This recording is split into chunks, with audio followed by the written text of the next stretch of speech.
내가 이르노니 너희 원수를 사랑하며 너희를 미워하는 자를 섬기라. 너희를 저주하는 자를 위하여 축복하며 너희를 모욕하는 자를 위하여 기도하라. 오늘 말씀은 하나님의 자녀답게라는 말씀을 제목으로 가지고 같이 은혜를 나누겠습니다. 시작이 반이다라는 말은 무엇이든지 시작하는 것이 그만큼 중요하다라는 말이겠죠.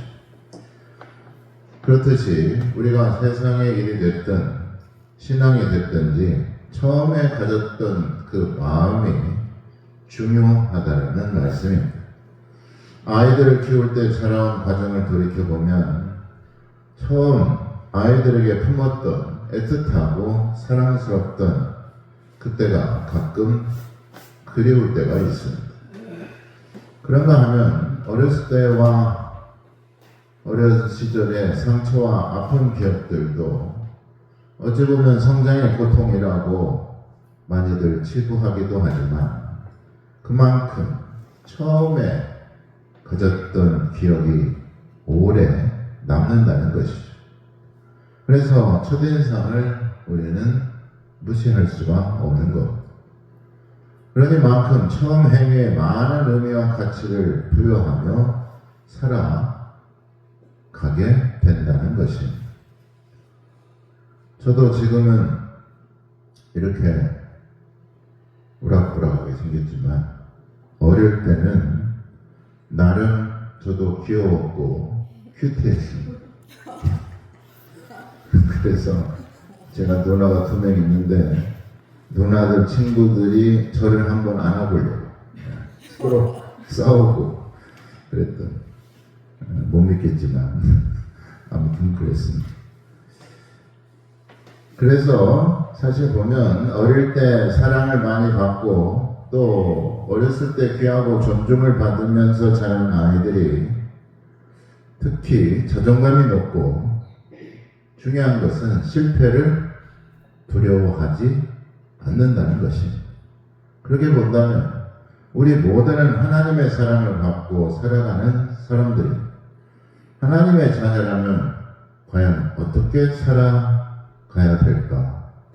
하나님의 자녀라면 적어도 그 무엇보다도 하나님의 은혜를 깨닫고 살아가야 됩니다.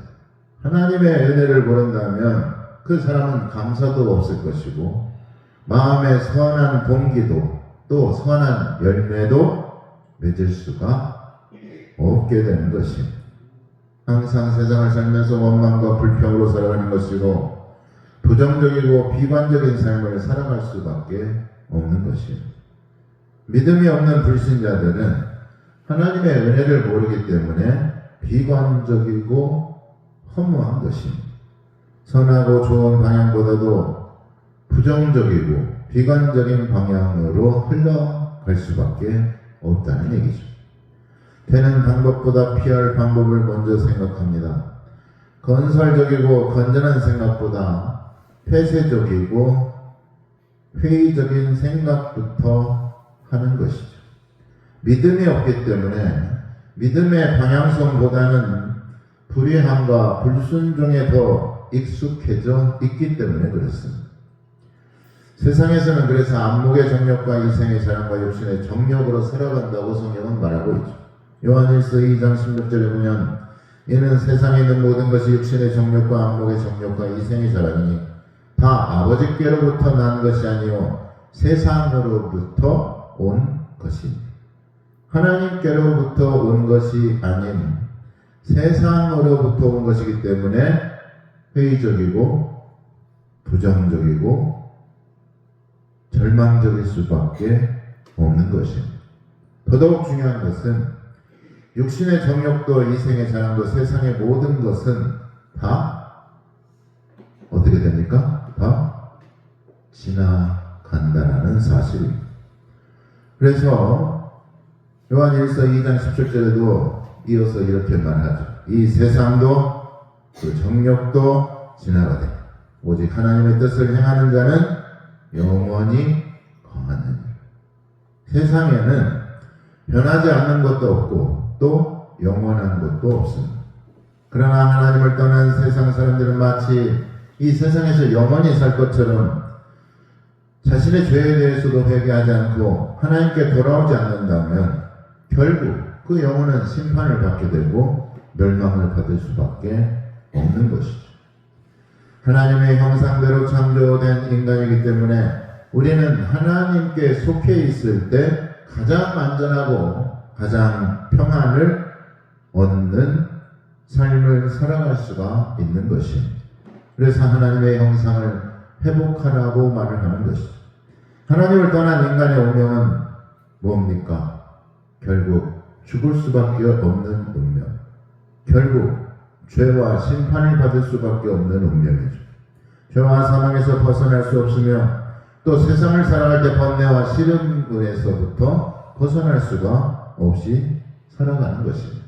그래서 지혜자 솔로몬은 전도서에서 세상을 살아보고 세상을 둘러보니 모든 것이 다 헛되고 바람을 잡으려는 것과 같다라고 탄식하고 있는 것입니다.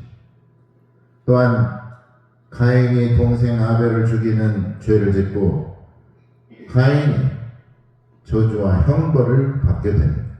그 형벌이 뭡니까? 땅에서 아무리 땀 흘리고 수고하여 또 그것에 대한 열매를 얻지 못하는 것. 방황하며 유리하게 되었습니다. 그게 바로 저주와 형벌의 대가인 것이죠. 하나님을 떠난 인간의 모습은 왜 사는지 또 어디로 가는지 삶의 이유와 목적도 없이 방황하며 살아가고 있는 것입니다. 우리가 하나님의 형상을 그러므로 회복해야 되는 이유와 목적도 바로 여기에 있습니다. 우리를 하나님께서는 하나님의 방향대로 하나님의 목적대로 우리를 창조하신 것입니다. 우리의 본향은 하나님의 나라인 것이지 세상이 아닌 것이죠. 그러므로 세상을 구원하시기 오신 예수님을 내 구주로 영접하고 하나님을 나의 창조주이심을 인정하고 믿을 때 우리가 하나님의 자녀가 되는 줄 믿으시길 바랍니다. 성경에서 우리가 주일학교 때부터 어릴 때부터 항상 암송했던 말씀이 있죠. 요한복음 3장 16절 말씀.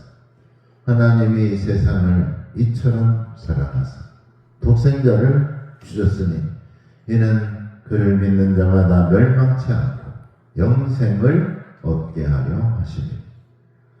또 17절 18절에 이렇게 말씀하고 있습니다. 하나님이 그 아들을 세상에 보내신 것은 세상을 심판하려 하심이 아니요 그로 말미암아 세상의 구원을 받게 하려 하십니다. 세상이 구원받을 수 있는 단 한 가지 방법은 예수님을 믿는 방법밖에는 없습니다. GNP가 오르고 GDP가 오른다고 세상이 구원받는 것이 아니라는 얘기입니다. 예수님을 믿을 때 죽어가는 영혼이 구원을 받는 것이고 우리의 심판과 저주에서 우리가 구원을 받는 것이라는 얘기입니다. 또 8절에 보니까 그를 믿는 자는 심판을 받지 아니하는 것이요 믿지 아니하는 자는 하나님의 독생자의 아들을 믿지 아니하므로 벌써 심판을 받은 것입니다. 심판을 받는 전제 조건은 뭐예요? 예수님을 믿지 않았을 때. 그게 바로 심판을 받는 첫 번째 조건입니다. 복음의 핵심이 바로 여기 이 말씀에 다 들어있죠. 영생을 얻기 위해서 우리가 예수님을 믿고 예수님을 믿지 아니함으로 심판을 받고 저주와 형벌을 받는다. 복음의 핵심은 멸망받을 세상과 죽어야 할 죄인들이 하나님의 은혜와 복음으로 영생을 얻고 구원을 받게 된다는 것입니다. 그 중심에는 누가 있습니까? 바로 예수 그리스도가 있는 것이죠. 예수님께서 세상을 구원하시려고 이 낮고 천한 땅에 오신 것이고 하나님께서는 이 어둠의 세상에서 빛으로 예수 그리스도를 우리에게 보내신 것입니다. 이것을 믿는 믿음으로 구원을 받는 것입니다. 복음에는 하나님의 사랑과 은혜가 또한 있습니다. 그 사랑은 조건 없는 사랑이며 우리의 죄악과 죽음에서 저주와 심판에서 건지신 최고의 사랑이라는 것을 우리가 깨닫고 믿어야 되는 것입니다. 그렇다면 무엇이 복음이고 과연 무엇이 믿음일까? 하나님께서 이 세상을 사랑하셔서 예수님을 이 땅에 보내신 사건이 바로 성육신 사건입니다. 그 성육신 사건을 우리가 믿고 예수님의 하나님의 아들임을 믿고 우리의 구세주임을 믿을 때 그 믿음으로 구원을 받게 되는 것이죠. 그래서 덴마크 기독교 철학자 피에르 쾌고르는 신앙은 정확히 말해서 이성을 떠난 자리에서 시작이 된다라고 말을 했습니다. 무슨 말이죠? 이성으로는 절대로 신앙을 깨달을 수도 없고 신앙에 다다를 수도 없다는 얘기죠. 엄밀히 보자면 신앙은 인간의 이성이나 세상의 방법으로 알 수가 없다는 얘기입니다. 뛰어난 학문을 깨우치고 세상의 문학, 철학, 과학, 역사, 예술을 섭렵한 사람이라 할지라도 하나님의 사랑과 은혜는 오직 믿음으로만 깨달아진다는 얘기입니다. 이성으로 알 수 없는 것은 세상의 이치와 살아가는 방법만이 이성으로 알 수가 있습니다. 또한 교만한 사람들은 자신이 하나님 없이도 살 수 있다고 오만방자하게 말을 하고 생각을 합니다. 그러나 생명을 주신 분이 없는데 우리가 어떻게 살 수가 있습니까? 산소와 공기가 없는데 우리가 어떻게 숨을 쉴 수가 있겠습니까? 그래서 교만은 하나님의 은혜를 가로막는 가장 큰 걸림돌이며 가장 큰 장애물이 되는 것입니다.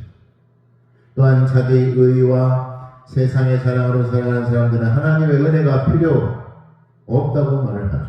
고집과 아집으로 살아가기 때문에 하나님의 은혜가 들어갈 공간이 없는 것입니다. 오직 우리가 하나님의 은혜를 알 수 있는 방법은 하나님의 말씀과 복음에서만 알 수가 있는 것입니다.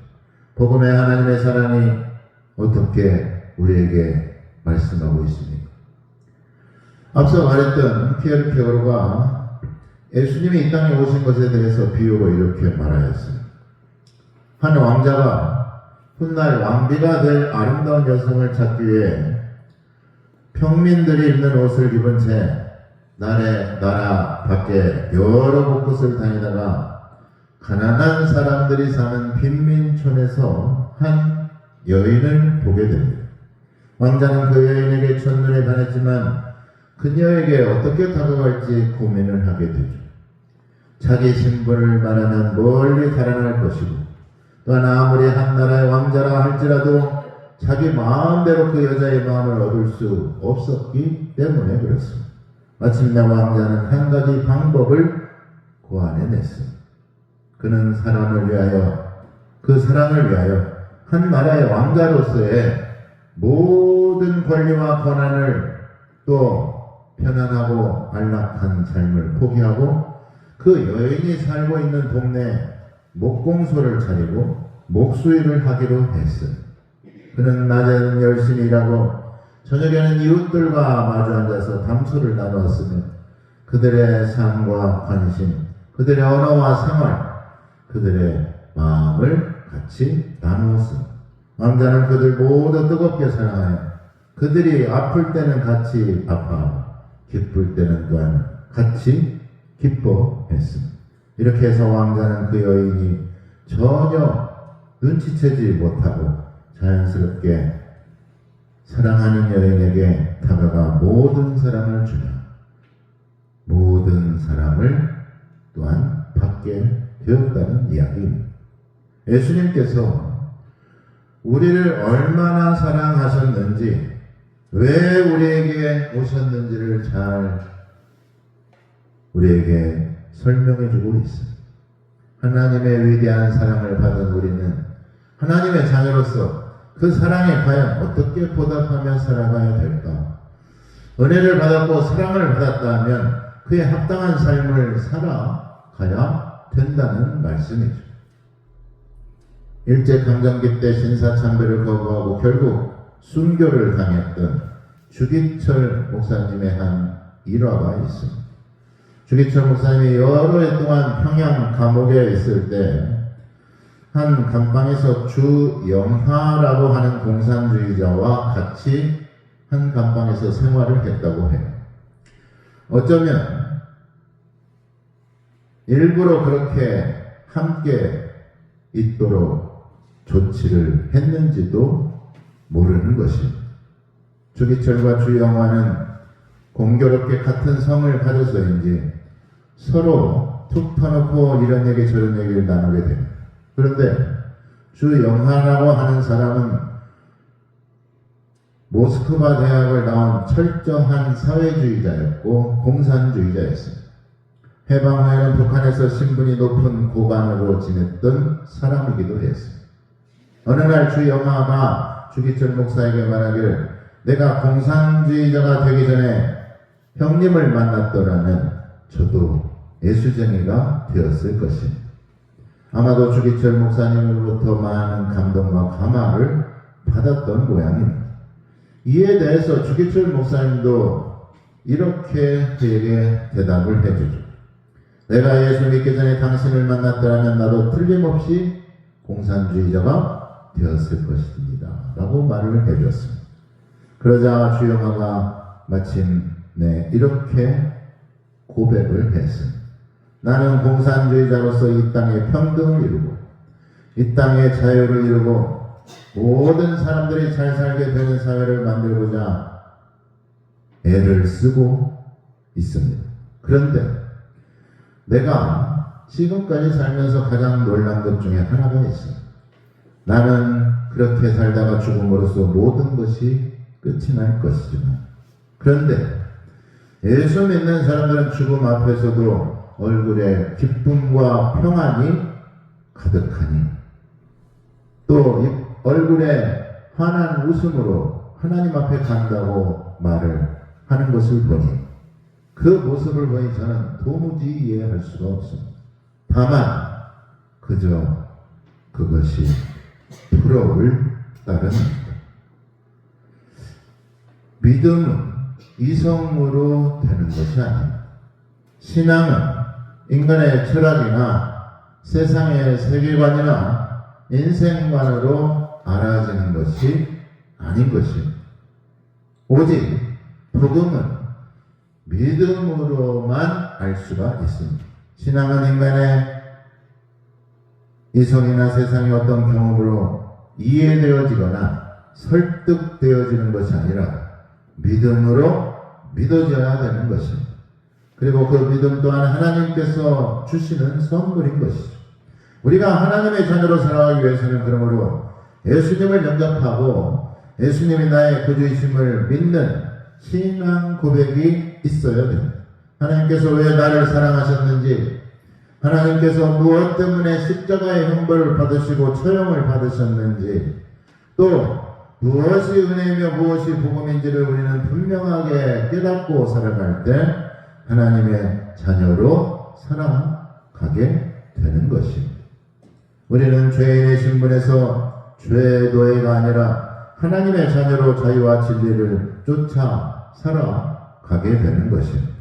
신세한 타인이나 세상에 끌려 살아가는 것이 아니라 하나님의 진리의 말씀을 따라 나를 구원하신 예수님을 주인으로 모시고 이 세상을 이기며 당당하게 살아가야 된다는 얘기죠. 주인이 누구냐에 따라 그 인생이 달라지게 됩니다. 집도 그 집의 주인에 따라서 달라지는 것이죠.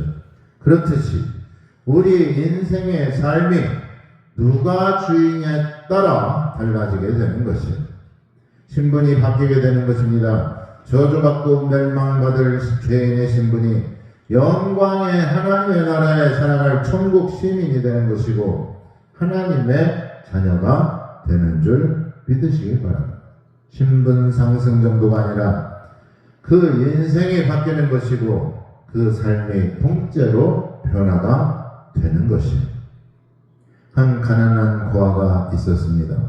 옷도 제대로 입지 못하고 누구에게도 보호받지 못하며 늘 두려움과 공포 속에서 살아가는 아이였습니다. 그런데 어느 날 왕이 그 아이를 보고 은혜를 베풀어서 그 아이를 입양하기로 했습니다. 입양 서류에 왕의 도장이 찍히는 순간 그 아이는 어떻습니까? 더 이상 고아가 아닙니다. 누굽니까? 왕의 아들이 된 것이죠. 그의 신분은 한순간에 바뀌었습니다. 그렇지만 그 아이 안에는 여전히 고아 시절의 습관과 두려움이 있으며 또 사람들의 시선이나 주눅드는 모습이 나올 때가 있습니다. 때로는 굶주려 음식 창고에 몰래 음식을 챙기기도 하고 때로는 누군가가 다가오면 겁을 먹고 뒤로 주춤하기도 합니다. 그러나 그런 아이에게 왕은 이렇게 말합니다. 아들아, 너는 이제 내 아들이다. 너의 행동이 너의 신분을 결정하는 것이 아니라 내가 너를 아들로 삼았기 때문에 너는 영원한 내 아들이다 라고 말을 하는 것이죠. 우리가 어떻게 하나님의 자녀가 될 수 있습니까? 누더비 같은 죄의 굴레에서 허망하고 길을 잃고 방황하는 인생이 하나님의 부르심을 받고 하나님의 백성이 되었으며 하나님의 자녀로 하나님께서 우리를 택하여 주셨기 때문인 것이죠. 보통 부모와 자식 간의 철분이라고 말을 하죠. 하늘에서 맺어준 것이기 때문에 그렇게 말을 합니다. 뗄래야 뗄 수 없는 피로 맺은 혈육인 것이죠. 마찬가지로 하나님께서는 예수님의 십자가에서 피를 흘리셨기 때문에 그 피의 공로로 우리를 하나님의 자녀로 삼아 주신 것입니다. 예수님께서 십자가에서 희생 제물이 되어 주셨기 때문에 우리가 하나님의 원수에서 하나님의 자녀가 되었다는 것이죠. 예수님의 보혈이 아니었다면 우리들은 하나님과 여전히 원수인 것이고 심판받고 형벌받을 수밖에 없는 죄인이라는 얘기입니다. 그러나 하나님의 은혜로 우리가 구원을 받았고 예수님의 십자가 사랑으로 말미암아 우리가 죽을 죄인에서 영생을 얻고 하나님의 자녀가 된 것입니다. 그러므로 우리가 하나님의 은혜로 죄사함을 받았다는 것이 그게 바로 은혜 중에 은혜며 예수님의 십자가의 사랑으로 영생을 얻은 것이 바로 복음 중에 복음인 줄 믿으시기 바랍니다. 누가복음 10장에 보면 예수님께서 율법학자와의 대화가 나옵니다. 율법학자가 예수님께 물어보죠. 무엇을 하여야 영생을 얻습니까? 그러자 예수님께서 하시는 말씀이 율법에 뭐라고 적혀 있느냐? 그러니까 율법학자가 내 마음을 다하고 목숨을 다하고 힘을 다하여 뜻을 다하여 주 너의 하나님을 사랑하고 내 이웃을 내 자신과 같이 사랑하라고 되어 있습니다. 말은 잘하죠. 예수님께서 그러니까 그 율법학자에게 뭐라고 합니까? 그러면 그렇게 하라. 한마디 해요. 알고 있는 대로 해라. 율법학자가 다시 묻습니다. 그렇다면 선생님은 과연 누가 좋은 이웃이라고 생각합니까? 그때 예수님께서 유명한 말씀을 하죠. 강도 만난 이웃에 대한 이야기를 합니다. 강도 만난 사람이 자기가 입었던 옷이 다 벗겨지고 온몸에 피투성이가 된 채로 길가에 버려졌는데 첫 번째로 지나가는 행인은 제사장이었고 그 현장을 못 본 채 하고 그냥 지나쳐 버렸다.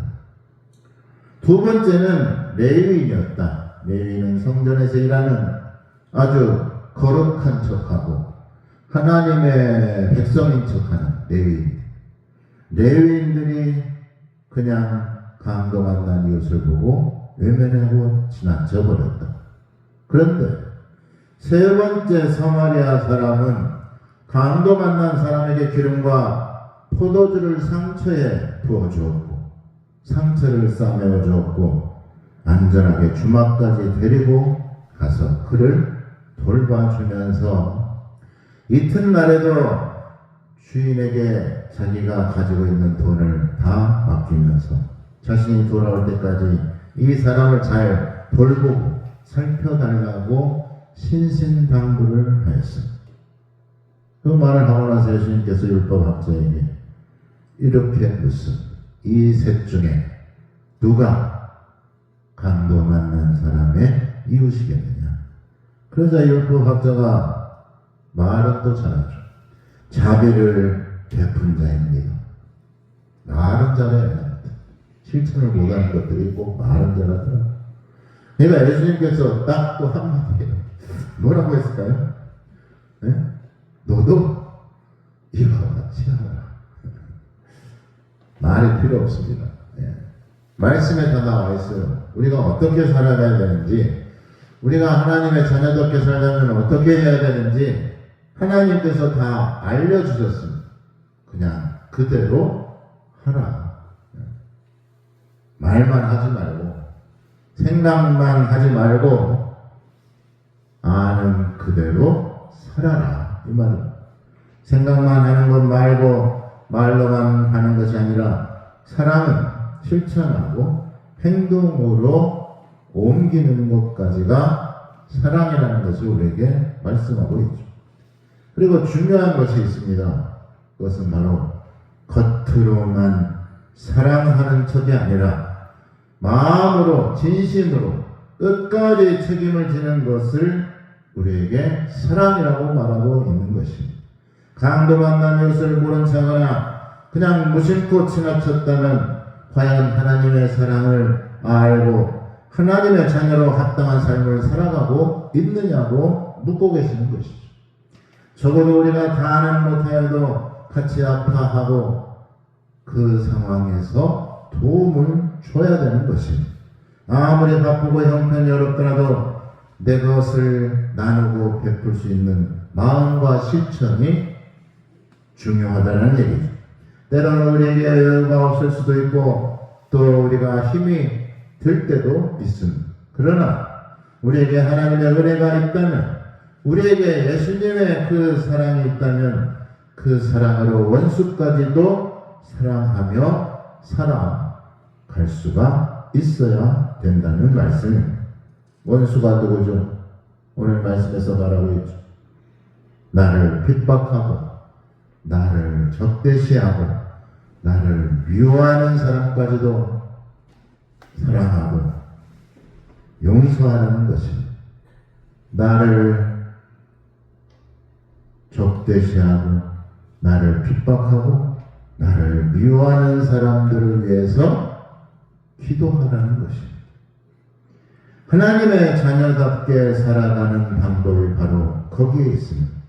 하나님께서 우리를 이 세상에 부르신 이유라는 사실이 바로 거기에 있음을 깨닫고 살아갈 수 있게 되심의 이름으로 축원합니다. 기도하겠습니다.